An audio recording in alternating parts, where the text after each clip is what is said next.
Salam sejahtera Malaysia, denyut nadi suara rakyat bergema di channel ini.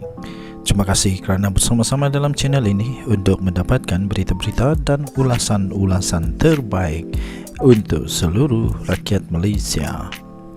Bagi anda yang pertama kali bersama-sama dalam channel ini, sila tekan butang subscribe, like dan share. Malaysia kita punya, cintai Malaysiaku, kita jaga kita. Sekali lagi, bagi anda yang pertama kali, sila tekan butang subscribe, like dan share. Kita mulakan berita menarik hari ini. Salam sejahtera Malaysia. Ini ada satu dokumen baru diterima tau. Baru diterima Kerajaan Terengganu rupanya yang dipimpin Kerajaan Terengganu, pimpinan PAS. Kerajaan Terengganu pimpinan PAS gagal urus belanja mereka. Saya ada baru sebelum saya bacakan, kongsikan kepada anda perkara tadi yang saya baca tu, saya ada tonton baru-baru ni satu video TikTok daripada DSA. Lucu. Apabila Samsuri yang dikatakan calon Perdana Menteri PAS itu ditanya oleh KJ apa dia bagi rating untuk kerajaan yang ada sekarang, sama ada lulus atau gagal. Dia boleh kata gagal dengan dia punya alasan kerana dia dengar orang duk cerita luahan perasaan makcik-makcik, pakcik-pakcik, atuk-atuk, nenek-nenek dekat mana-mana je lah. Mungkin dia jumpa di pasar, mungkin tepi jalan, di warung. Ada orang mengeluh, lepas tu dah kata kerajaan gagal. Excuse me. Bukan begitu cara untuk membuat penilaian. Dr. Samsuri itu doktor tahu. Dia tahu macam mana nak buat hipotesis, macam mana nak buat keputusan. Data mesti accurate. Bukan sembarang jumpa makcik itu kata tak bagus, makcik ni kata tak bagus. Lepas tu apa lagi? Yang dia dapat itu di mana? Di pasar. Di pasar kah? Di tepi jalan kah? Lepas tu dia apa lagi? Dia mungkin dia dengar 50, 60, 100, 1000 orang. Tapi Malaysia ada 33 juta rakyat tau, lebih kurang lah. Jadi berapa banyak sangat dia dengar suara ni? Dia pernah dengar tak suara daripada Selangor, daripada Perak, daripada mana-mana? Pernah tak? Jadi sebelum kata kerajaan PMX ini gagal, ini ada satu yang saya nak kongsi kepada tuan-tuan dan puan-puan. Kerajaan Terengganu pimpinan PAS gagal urus belanja mereka. Memang dah gagal ke? Atau memang gagal pun? Pemerhati politik Liana Marzuki mendedahkan bahawa kerajaan Terengganu di bawah pimpinan PAS gagal menguruskan perbelanjaan mereka meskipun jumlah penduduk kurang daripada Selangor. Terengganu populasinya hanya 1.2 juta.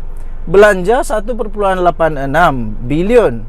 Beza Selangor populasi 7.2 juta. Belanja 1.33 bilion. Tulisnya di laman Facebook. Data di atas diperolehi daripada buku Belanjawan Negeri 2024. Apabila diselidiki, punca di sebalik angka yang tidak seimbang, Liana berkata, kerajaan Terengganu sebenarnya banyak bergantung kepada wang esan daripada persekutuan. Dari segi pendapatan negeri, Terengganu bergantung 86% pendapatan daripada wang esan persekutuan. Hanya 14% saja dikutip daripada hasil. Berbanding Selangor, 10% je dapat dari dana kerajaan persekutuan.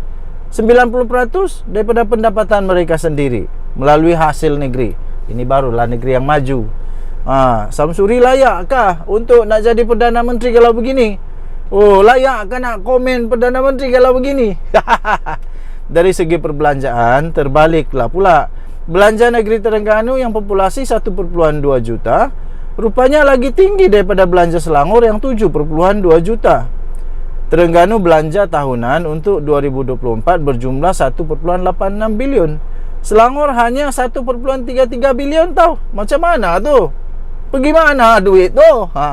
Liana turut mendakwa bahawa Terengganu tidak layak mendapat royalti minyak berdasarkan Akta Laut Wilayah.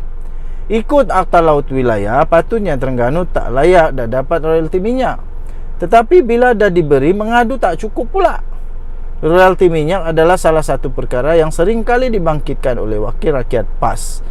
Okey, so tuan-tuan dan puan yang dihormati sekalian, daripada harapandaily.com, anda boleh layari harapandaily.com bertarikh hari ini 18 Mac. Hari ini 18 Mac 2024. Terengganu, Kerajaan Terengganu pimpinan PAS gagal urus belanja mereka. Denyut nadi suara rakyat bergema di channel ini. Jangan lupa tekan butang subscribe, like dan share. Malaysia kita punya, cintai Malaysiaku, kita jaga kita. Bye bye. Salam sejahtera Malaysia. Denyut nadi suara rakyat bergema di channel ini. Sebelum itu saya nak kata dulu, jangan pula lepas ini ada pula orang-orang yang tak puas hati, yang tuduh lagi, kata kerajaan salah guna kuasa, melantik itu melantik ini dengan untuk kepentingan diri sendiri, untuk kepentingan parti dan sebagainya. Sebab ini Agong sendiri yang kurnia surat cara pelantikan tau. Jadi jangan pula kata lepas ini Perdana Menteri Anwar Ibrahim yang lantik. Tak ada. Yang bagi surat cara pelantikan adalah Agong. Kepada siapa? 5 hakim.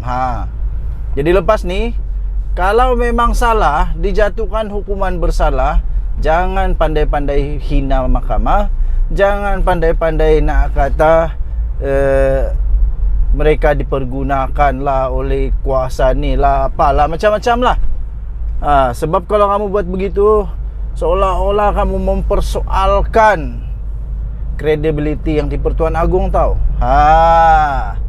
Jadi terbaru, Agong baru saja berkenan memberikan watika pelantikan surat cara kepada 5 hakim yang di-Pertuan Agong. Sultan Ibrahim hari ini telah berkenan untuk menerima menghadap dan juga telah mengurniakan surat cara pelantikan kepada 5 hakim di Istana Negara pada hari ini. Istiadat yang berlangsung di Singgasana kecil Istana Negara itu dimulakan dengan pengurniaan surat cara pelantikan kepada Hakim Mahkamah Persekutuan, iaitu Datuk Hanifah Fariqullah dan Datuk Wazir Alam Maidin Merah. Jadi mereka ni memang berkredibiliti, tidak perlu dipersoalkan. Memang Agong yang bagi mereka surat cara watika pelantikan ini. Jadi jangan pula lepas ini kata Anwar yang lantik lah, Anwar yang itulah. Tak ada. Anwar mungkin ada cadang, tapi yang bagi watika, yang akan membuat keputusan akhir adalah Agong. Walaun semua kena tahu benda tu. Jangan pula spin, putar-putar dunia lepas ni sampai rakyat bengong. Seri Paduka Baginda turut berkenan mengurniakan surat cara pelantikan kepada 3 lagi hakim Mahkamah Tinggi, iaitu Su Tiang Jo, Alexander Sio Hau Wai dan Amilati Anak Parnel. Jadi mereka semua telah dikaruniakan surat cara itu. Tahniah diucapkan. Ini memang menggembirakan kerana supaya rakyat tahu bahawa mereka ini dilantik bukan sembarangan. Mereka ini dilantik bukan tangkap muat saja, tapi Agong sendiri dengan kebijaksanaan, dengan wibawa daulat daripada tuanku Agong, membuat pertimbangan, penilaian dan akhirnya membuat keputusan memperkenan atau menolak. Jadi ini tak ada kena-mengena dengan salah guna kuasa lah, apalah. Jadi jangan pula lepas ni ada lagi muncul lagi cerita-cerita sedemikian. Dan yang tadi, saudara rakyat bergema di channel ini, tahniah diucapkan. Daulat tuanku ke bawah duli yang maha mulia Seri Paduka Baginda yang di-Pertuan Agong Sultan Ibrahim Sultan Iskandar. Daulat tuanku.